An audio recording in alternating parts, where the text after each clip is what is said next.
Il est 20 h à Conakry, bienvenue aux 20 h sur Espace TV. Les titres du journal. Le SLEG et l'USTG se sont réconciliés lors du symposium du syndicaliste Feu Louis Bemba Souma.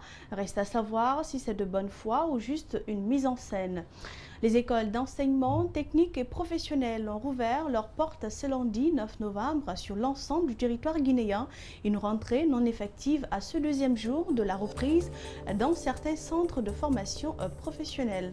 Et puis le Mali en deuil, Amadou Toumani Touré, ancien président du Mali, est décédé dans la nuit de lundi à mardi des suites de maladies en Turquie. Nous irons à la rencontre des Maliens vivant en Guinée. Bienvenue à tous. Est-ce la fin de la division dans le paysage syndical guinéen? En tout cas, les deux franges, l'USTG et du SLEG, se sont réconciliés lors du symposium du regretté Louis Bemba Souma au Palais du Peuple, comme pour dire que désormais, ils parleront d'une seule voix. Et ce acte a été salué par bon nombre d'observateurs qui espèrent à la fin de la paralysie dans le milieu syndical. Il reste donc à savoir s'il est de bonne foi ou juste une mise en scène. André Mossimilimono et Aboubakar Keke Bangoura. S'il vous plaît, donnez-vous la main. Merci. Souma, s'il vous plaît. Où est Abakar Kamara? Où est Abakar Kamara? Ces images viennent susciter de l'espoir au sein de la famille syndicale guinéenne, car la division des syndicalistes a engendré de lourdes conséquences, notamment au niveau de l'éducation nationale. Ousmane Souaré est l'un des artisans de cette réconciliation. Il affirme que des démarches sont en cours pour rendre effectif cet acte. Depuis que beaucoup ont vu ces images, ce que aussi les réseaux sociaux ont rapporté, j'ai été interpellé à plusieurs niveaux et beaucoup m'ont dit que l'intention ne suffit pas. Il faut que ça soit suivi d'effets et d'actions concrètes. Il y a eu une sorte de comité de suivi qui s'est immédiatement mis en place avec Madame Guilao, qui s'est proclamée vraiment, qui s'est décidée à pouvoir coordonner cette action et amener les protagonistes qui sont serrés la main là-bas, qui ont fondu à l'arbre, à aller vraiment à l'unité d'action totale et effective. Depuis 2017, le secteur de l'éducation a été fragilisé par des grèves sans précédent. Ce syndicaliste accuse certains responsables syndicaux d'avoir politisé la corporation pour des intérêts égoïstes. D'ailleurs, il ne croit pas à la sincérité de cet acte de paix. Je suis pessimiste, mon frère. Et moi, je lutte pour une cause noble. Toi, tu luttes pour une cause noble. Pourquoi on se divise? Pourquoi on va se diviser? Pourquoi? C'est parce qu'il y a des intérêts égoïstes. La frange de l'USTG Mamou se dit prête à tendre la main à celle de Conakry dirigée par Abdoulaye Sow. Selon son secrétaire général, une commission de réconciliation a été mise en place et y travaille déjà. En ce qui concerne ma faction, nous le faisons de toute bonne foi, car c'est dans l'intérêt de la classe ouvrière guinéenne. Aboubakar Souma du SLEG et Abdoulaye Sow de l'USTG n'ont pas voulu s'exprimer sur la question. Cela suscite déjà des interrogations. André Mossimilimono, nous restons pratiquement dans le même cadre. Les écoles d'enseignement technique et professionnel ont rouvert leurs portes ce lundi 9 novembre 2020 sur l'ensemble du territoire guinéen. Et cependant, cette rentrée n'est pas effective à ce deuxième jour de la reprise au centre de formation professionnelle de Matoto et celui de l'École nationale des postes et télécommunications de Kipé. Rosaline Gotomonemou, Lamine Silla. À l'École nationale des postes et télécommunications de Kipé, les professeurs sont au rendez-vous depuis ce lundi, jour de la reprise des cours. Seuls les apprenants traînent encore les pas. L'engouement n'est pas là parce que peut-être certains ne sont pas revenus. Vous savez, cette école est une école nationale. Les étudiants qui étudient, qui fréquentent ici viennent de l'intérieur. Cet étudiant explique ce manque d'affluence par la situation sociopolitique et économique du pays. On voit plus de professeurs que d'élèves. Voilà, donc vu aussi la situation de certains élèves, parce que d'autres n'ont pas eu une préparation conséquente, mais vu aussi la situation politique dans notre pays, pour d'autres, ça peut expliquer cela aussi. Direction Centre de formation professionnelle de Matoto. Ici, le constat est le même. Le corps professoral est présent, mais les élèves absents. Ce centre est en rénovation depuis septembre. 2 blocs de 12 salles bénéficient de cette rénovation. Ces travaux risquent d'impacter le déroulement normal des cours dans ce centre de formation. Pour le bon déroulement des cours, les responsables planifient un programme spécial. Les cours vont se passer matin et soir, mais même avec ça, je crois que les problèmes sont là. Un professeur qui a cours dans une classe, un cours de 4 heures, lundi. Maintenant, si nous arrivons à scinder cette classe, il passera 2 fois dans cette classe, soit 8 heures. Le centre de formation professionnelle de Matoto comprend 6 filières, dont entre autres la menuiserie, la maçonnerie et la plomberie. Et celui de l'École nationale des postes et télécommunications d'Équipé, 6 filières également, dont la maintenance informatique, la radio et la transmission.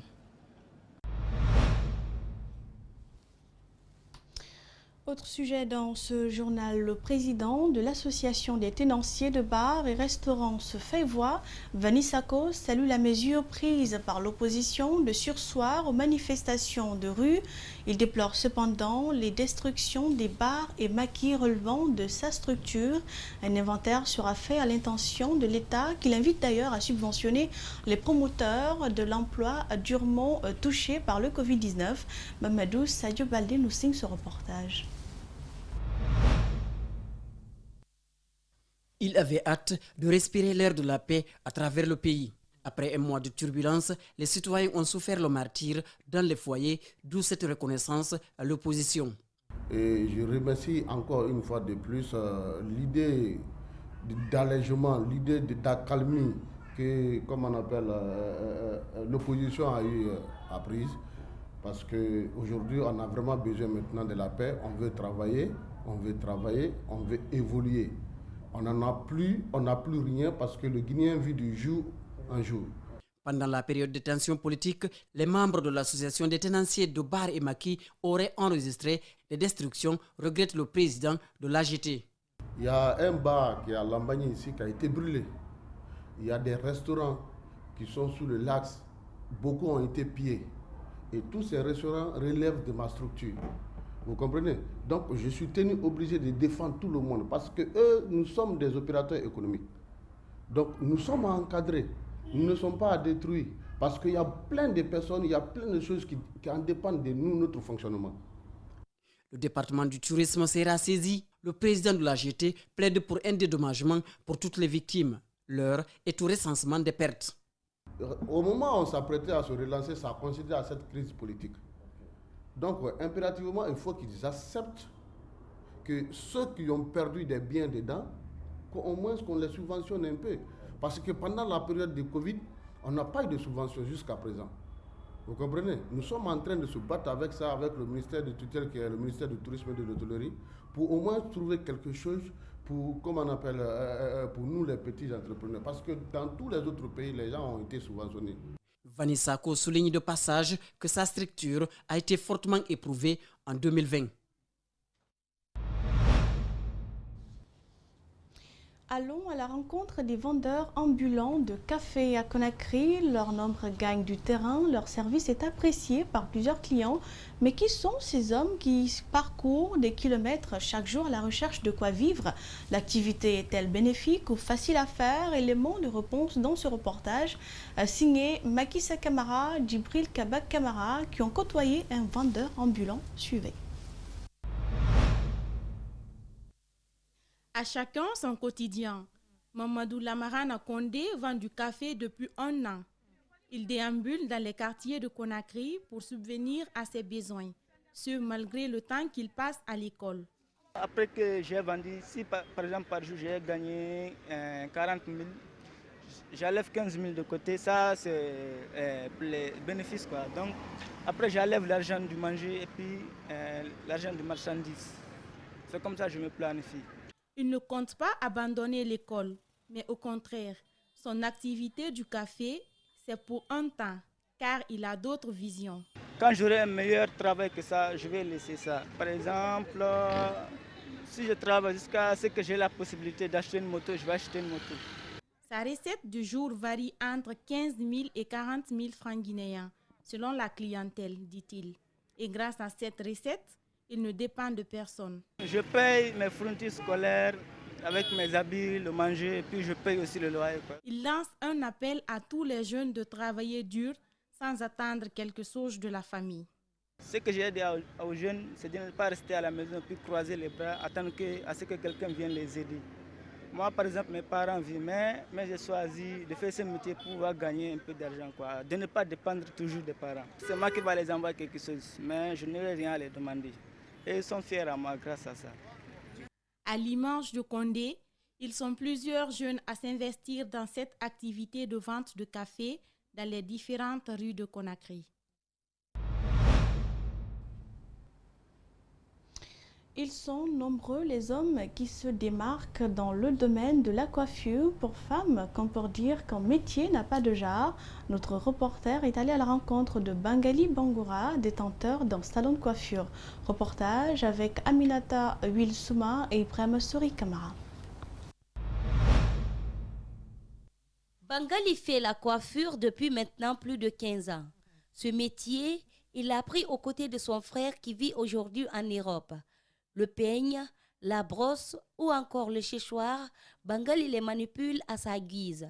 Si la coiffure est vue comme un métier de femme, pour le jeune Bangoura, c'est une manière d'exprimer son talent, mais aussi de gagner sa vie. La coiffure c'est venu comme ça, je vais le dire ainsi.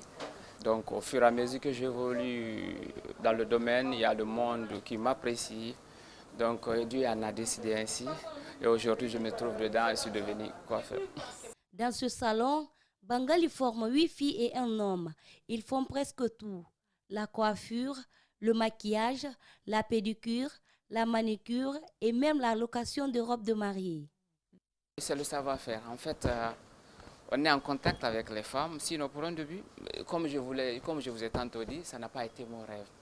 Mais le travail que vous effectuez, au fur et à mesure que vous travaillez, vous faites du bon travail. Et il y a tout un monde derrière vous qui vous apprécie.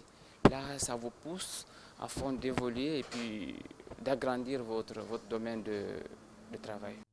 Les clients viennent de partout et pour tout. Les femmes, pour la plupart des cas, arrivent chez lui un peu hésitantes et rentrent satisfaites. Dans Bangus Coiffure, déjà, Bangus, c'est un homme, il connaît bien faire son travail. Et puis, Bangus, non seulement il est respectueux, en plus, il est gentil avec ses clients. C'est la raison pour laquelle Bangus, moi, depuis toujours, je suis là.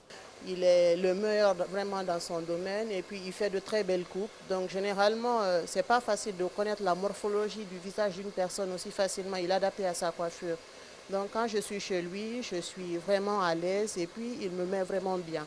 Comme il n'y a pas de ce métier, il ne devrait pas y avoir aussi de métier destiné qu'à un genre. Justement, de nos jours, la passion et la qualification pour une profession peuvent suffire. Ce qui peut compter, c'est son utilité à soi et aux autres. Remise officielle ce mardi des clés de l'hôpital de campagne de Sonfonia aux autorités guinéennes. Il s'agit de renforcer les capacités d'accueil des patients dans le cadre de la riposte contre le Covid-19. La cérémonie inaugurale a connu la présence du ministre de la Santé, des hauts gradés de l'armée, des partenaires financiers également. Compte rendu Idrissa Bari et Tierno Sadouba. L'hôpital dont il s'agit se trouve dans l'enceinte de l'École nationale de la gendarmerie de Sonfonia. Il est offert par le prince d'Abu Dhabi et réalisé par une équipe sud-africaine et indienne. L'espace occupe une longueur de 120 mètres pour une largeur de 55 mètres, soit une capacité d'accueil de 200 malades. Ici, sur le terrain, il y a 35 tentes. Les 35 tentes, il y a 20 tentes qui contiennent les lits d'hospitalisation ordinaires. Et chaque tente de lit hospitalisation contient au moins 8 lits, ce qui veut dire que 160 lits d'hospitalisation sur les 20 tentes. Il y a encore 8 tentes réservées uniquement pour les cas d'urgence, cas de réanimation. Ces 8, chaque tente contient 6 lits de réanimation, ce qui fait au total de 48 lits. C'est qu'il y a ici, sur le site, 208 lits réservés uniquement pour l'hospitalisation et la prise en charge des cas d'urgence. C'est important. Pour le directeur de l'Agence nationale de sécurité sanitaire, cette remise vient à point nommé, d'autant plus que son institution a décidé de lancer une nouvelle stratégie, celle de la recherche active couplée à la sensibilisation de riposte contre la maladie dans le pays. Donc je peux vous rassurer, les mêmes techniques que nous utilisons dans les autres centres d'isolement vont être pratiquées. L'État a déjà mis en autre moyen les moyens nécessaires pour entretenir ce bijou, pour maintenir sa qualité comme vous venez de voir, et pour mettre aussi des agents assermentés. Ce n'est pas n'importe qui va travailler. Cette fois-ci, nous allons faire appel à candidature et il y a des critères de filtrage pour qu'on puisse maintenir le drapeau très élevé de la qualité de gestion de ce beau centre. L'engagement de l'État, l'accompagnement des partenaires et le dévouement de l'Agence nationale de sécurité sanitaire réjouissent le ministre de la Santé. C'est là que nous avons besoin pour le bonheur de nos populations, avoir plein de structures sanitaires pour la prise en charge de nos patients. Et cet autre bijou ne fera que renforcer la capacité d'accueil, de réception de nos malades souffrant de cette pandémie de Covid-19. À ce jour, 400 malades sont hospitalisés dans tout le pays. Avec le dépistage massif lancé il y a quelques jours par la NSS, il faut s'attendre à plus de cas, prévient Dr Sakoba Keita. Je vous l'annonçais, l'actualité sur le continent, le Mali, Bamako, voisin, est en deuil. L'ancien président Amadou Toumani Touré est décédé dans la nuit du lundi au mardi 10 novembre des suites de maladies en Turquie. Sa mort a été annoncée à l'AFP par son neveu Oumar Touré. Une triste nouvelle pour son pays. Nos reporters Justin Leno et Mohamed Alouseni Kamara sont allés à la rencontre de la communauté malienne en Guinée et quelques collaborateurs guinéens d'ATT suivaient. Amadou Toumani Touré avait récemment subi une opération du cœur à l'hôpital luxembourgeois de Bamako qu'il a lui-même créé quand il était aux affaires. Tout semblait pourtant bien aller, a indiqué son médecin quelques instants après sa disparition. Une disparition à l'âge de 72 ans en Turquie où il était évacué pour des raisons sanitaires. La communauté malienne en Guinée dit être touchée. Son décès plonge le Mali tout entier dans la consternation. Tant Amadou Toumani Touré a été un acteur majeur de la vie politique du Mali. Aujourd'hui, aucun Malien ne peut être indifférent vraiment à la disparition du général Amadou Toumani Touré. Son combat pour le progrès du Mali est énorme, selon Mohamed Sidibé. La construction du fameux hôpital luxembourgeois de Bamako, des infrastructures routières, éducatives et sanitaires, bref, l'instauration d'une démocratie participative. L'artisan de l'instauration de la démocratie et du multipartisme. Il a été le bâtisseur, a été le militaire qui n'a pas aimé le pouvoir, qui a restitué de façon démocratique le pouvoir aux civils après avoir en tout cas accompli une transition digne de ses noms. Amadou Toumani Touré a dirigé le Mali de 2002 à 2012. D'abord ancien militaire, il est rapidement associé à la transition démocratique à Bamako. Un modèle de président pour le Mali, mais également pour l'Afrique, selon l'ancien premier ministre guinéen sous le régime du capitaine Moussa Dadis Camara. Cabinet Koumara a côtoyé ATT. Aujourd'hui, il part en laissant un pays qui est encore en difficulté, mais je sais que les Maliens retiendront de lui un homme qui a tout fait pour que le consensus règne, avec une humilité exemplaire et une simplicité que je n'ai jamais vue chez un chef d'État. Je prie Dieu que son âme repose en paix et que le Mali et toute l'Afrique célèbrent ce départ-là avec la conviction qu'il faut prôner la paix et l'entente entre les peuples. Longtemps au pouvoir, L'ancien président Amadou Toumani Touré est renversé en mars 2012 par un putsch des soldats entrés en mutinerie contre l'incapacité du gouvernement à arrêter l'offensive dans le nord du pays, des rebelles Touaregs et l'afflux des djihadistes en provenance des pays voisins.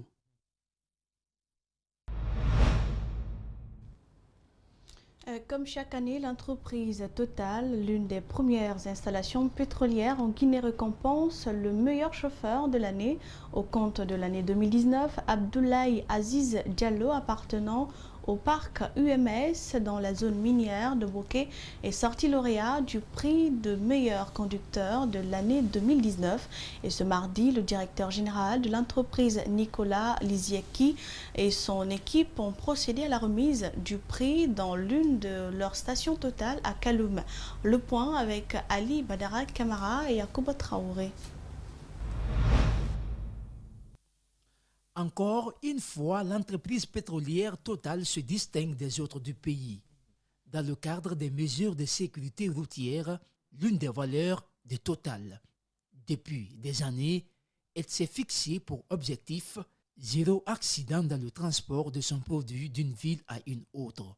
Pour perpétuer cet idéal, chaque année, un chauffeur est récompensé parmi 450 chauffeurs de la flotte. Pour cette année, Abdelaziz Diallo a impressionné le personnel de l'entreprise. Un téléviseur, un congélateur, le tout sanctionné par une attestation de meilleur conducteur. On ne peut pas conduire comme ça là. On a beaucoup fait avant, conduire n'importe comment. Mais ce que Total veut, c'est de transporter leurs produits à zéro accident. C'est ce qui m'a poussé jusqu'à arriver aujourd'hui. Et je vais continuer encore, je vais continuer à me battre. Parce que je sais que quand je fais du bien, je serai récompensé. Pour avoir le titre de meilleur conducteur, les critères d'admission sont connus par tous les conducteurs des 380 camions-citernes de l'entreprise. La limitation de vitesse, le respect du temps de repos, auquel s'ajoutent les aspects techniques. Donc nous avons le nombre de kilomètres parcourus qui est pris en compte. Nous avons le volume transporté qui est pris en compte. Nous avons aussi les différents manquants lors de ces livraisons. Parce que lorsque vous envoyez un volume, on attend quand même une certaine quantité.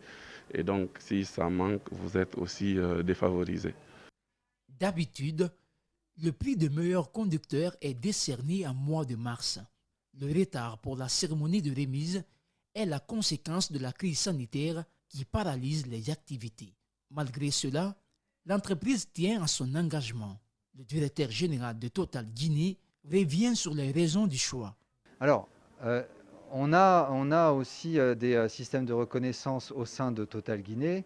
Maintenant, il faut savoir qui fait quoi. Là, on parle de transport d'hydrocarbures.